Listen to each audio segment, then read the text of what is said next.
And here's one of the ways it's come undone. The way in which the web can make endless recycling feel like news. Jean Seaton of Westminster University. Everybody's sitting at home and saying, what on earth do you mean there's less news? You know, it seethes and writhes on the net, it bubbles and fetidly grows. This is actually, unfortunately, not true. People selling you news on the net is on a huge increase. But a recent study looked at net news over a week, another study looked at 4,000 items over a day. It was all reducible. It's cut and pasted with opinions added to 4 sources: the BBC, Agence Presse Française, AP in America, and Reuters.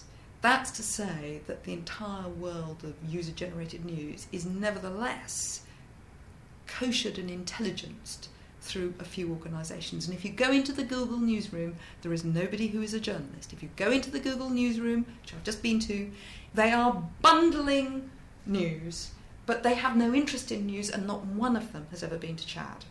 The Google newsroom is not a news intelligence organisation. It's a news bundling and tying organisation. Be scared. It's a legitimate thing to be scared about.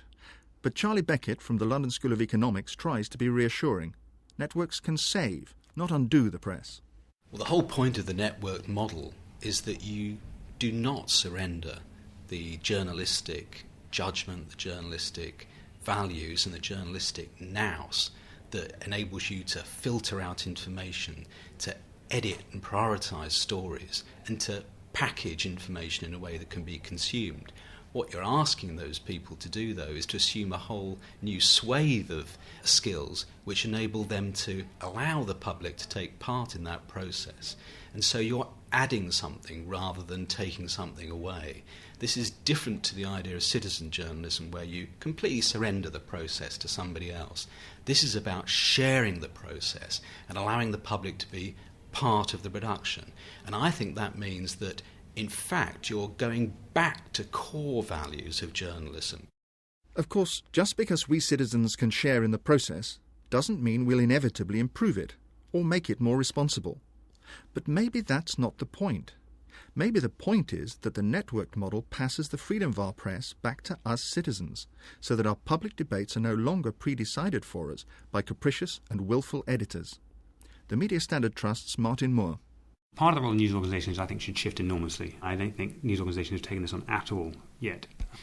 Their role should be as much about collecting information, verifying that information, and then providing the tools for the public to assess that information, to investigate it, to compare it. I don't think, not only news organisations, I don't think journalists think this is their role at all. I think they would reject it entirely. At the same time, I think if they don't accept it to some extent, then they will become increasingly niche and also uneconomic, because I think that people will want to feel empowered to check things for themselves, to compare the results of their local schools, to find out what their local health trust actually did spend its money on. And I think only by empowering them to do that will journalism reinvent itself. Reinvention, migrating the tribe, reskilling to share the news business with former readers. Whatever you call it, and whichever way you slice it, the press has a job on its hands, and the finances of news mean time isn't on its side. But it might just be that the public journalism movement in pre-web America got it more right than they earn credit for. Maybe, in the end, it will be the public that saves the press for the public.